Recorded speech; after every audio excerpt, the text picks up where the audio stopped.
My name's Adele Onyango and welcome to another episode of Legally Clueless. No, seriously, I have no clue what I'm doing, but I'm pretty sure I'm not the only one.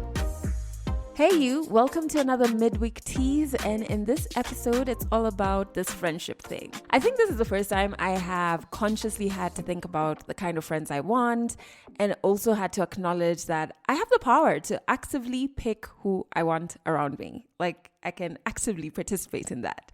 The thing about friendships born in school, be it primary, high school, uni, is that you're in the same setting 5 out of 7 days, meaning what you're working on is the same or similar, your routines are the same, your environment is the same, making your challenges as well very similar, and everything in that setting is pretty standardized. So it's easy to not make a conscious effort to know someone deeper because you don't have to. And you can be in your head super close to someone and think you're very good friends. But once that environment is destabilized or yanked away, once your routines are different, your challenges are different, your environment is different, 5 out of 7 days, you're not in the same space, you start to notice cracks. I feel like when I moved from those spaces of school into adulthood with friends who came from the school space, I discovered that when it comes to values that are important to me, we were not aligned. So outside of the structure that primary, high school, and uni gives, very few friendships survive because now an intentionality is needed, but also there will be very many experiences that reveal whether or not you're aligned.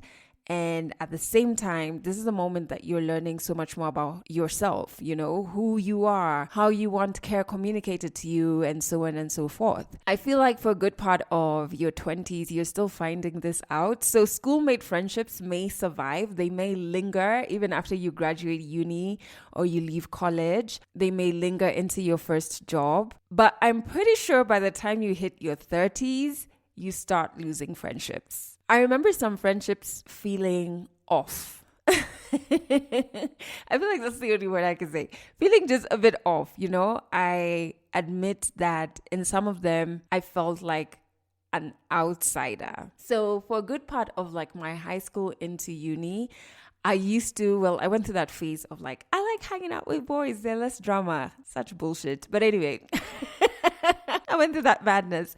And I never felt like I truly belonged to the group of boys I used to hang out with. And we used to party a lot. Again, I never felt like I belonged to the hectic partying scene. Not because of morals or anything. I just like loved poetry. So like a quiet night in reading, analyzing, writing poetry is heaven to me. The music that you would hear in clubs just wasn't the music that I enjoyed, especially at that time in my life. I was like deep into Erykah Badu. Like that was the height of my fandom of her music. You know what I mean? And you're not going to hear Erykah Badu in a Nairobi club. Not even like remixed.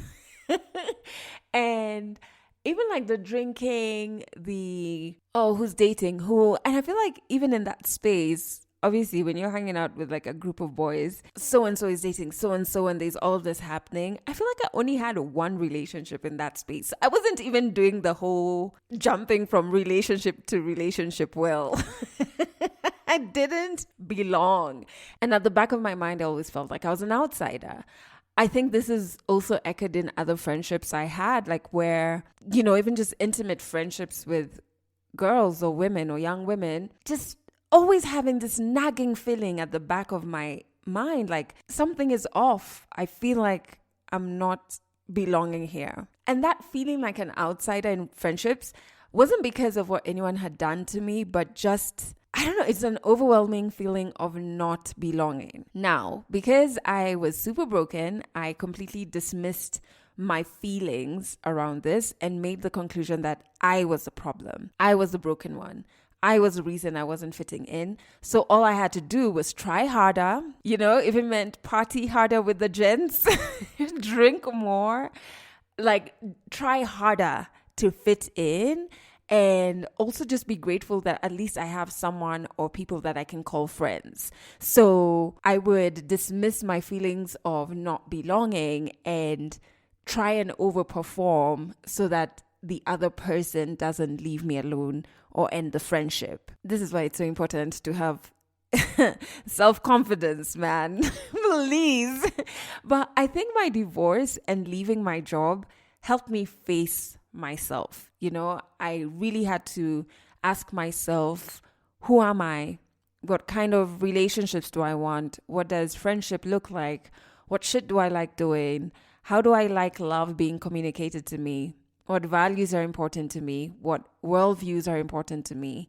And the answers to these questions are so much clearer to me now at 35 that in hindsight, I can tell you for free, there are very few friendships I should have been in throughout my 20s. Like I look back and I'm just like, babe, what was it? How? What's happening there? Now that I know who I am.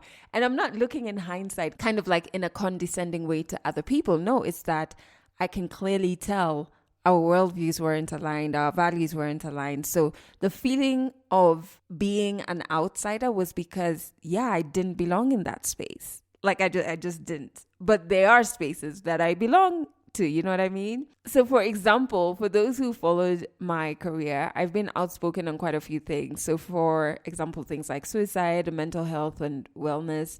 So someone who perhaps holds a harmful view on these things isn't someone I would like to hang out with, let alone be friends with. It's very clear to me if I'm having a conversation and I hear something that's harmful, I'm like, not my space. Like that's something I hold very dear to me. And that's just like an example. There are other things that are not very worldviewy and they're more personal values. But because they're much clearer, it's easy for me to detect a space that I don't belong in. And because I've worked on myself, it's easy for me to walk out of those spaces knowing, one, I'm good by myself, but two, I also acknowledge that this life is big and there's just so much love waiting for me that I'm gonna find it. You know what I mean? And I've just found that I love awakened minds. I love free, independent thinkers. One of the closest people in my life right now, we can spend a good 4 hours on a call talking about current issues and solutions we one day wish to create and just like swapping business ideas, talking about movies and ideas and poetry. Like these are the people I love being around and I love speaking to because their minds are so open. They're just, independent thinkers. And we may differ on solutions, but the umbrella worldview and values are so aligned. And I'm intentional about that friendship because I'm like, this one, I truly belong. I truly love and care about this person.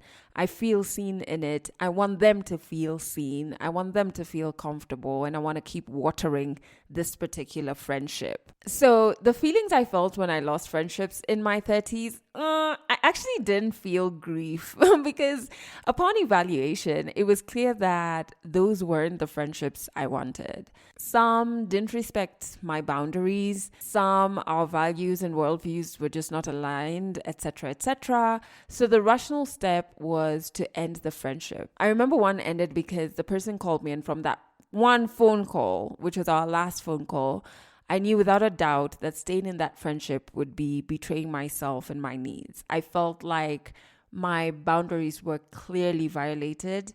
And another thing that I felt and has now become something so important to me when it comes to friendships in both ways, right? I don't take lightly when somebody centers themselves in my issue. You know what I mean? Like I'm going through a challenge and they center themselves in their feelings.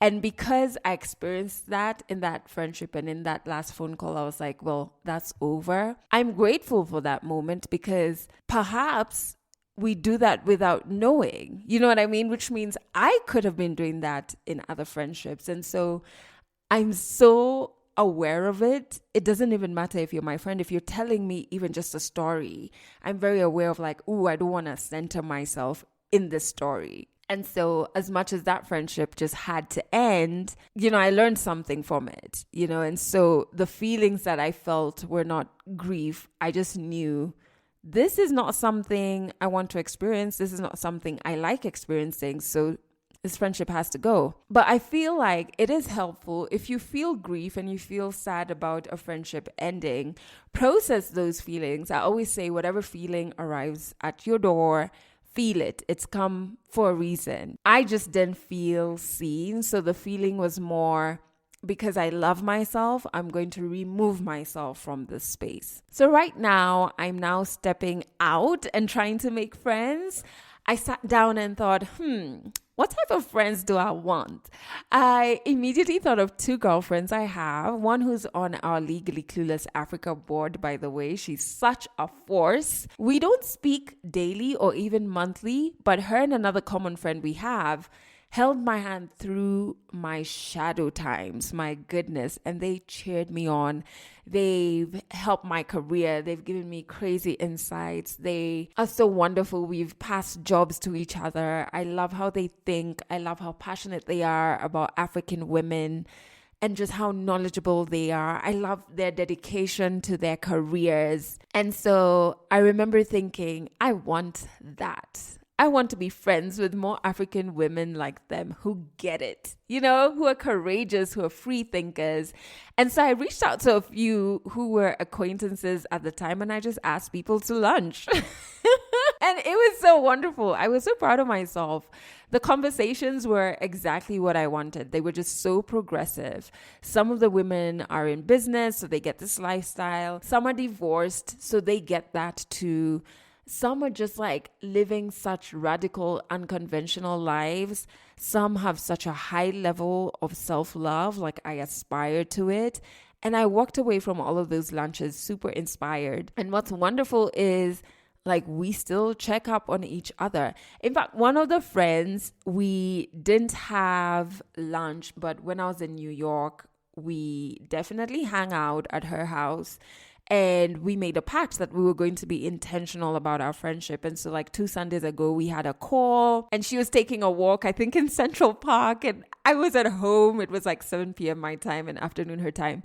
And, not even afternoon. I feel like just mid-morning because she just left church. I can't remember. And it was such a beautiful, it's just so beautiful. It's always so great talking to her. Afterwards, she like sent me a podcast to listen to relating to what we were talking about, or like a book.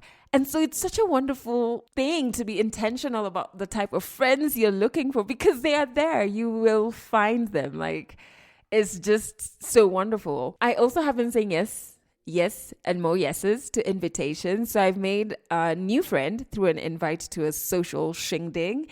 And he's shown me some cool spots in Nairobi. He's not even from Kenya, but like he knows Nairobi a lot more than me. And so that's pretty cool. I'm just like, oh my goodness, I did not know this place exists. But also, how, and if you don't, now you know, I love inspirational quotes and inspirational reels.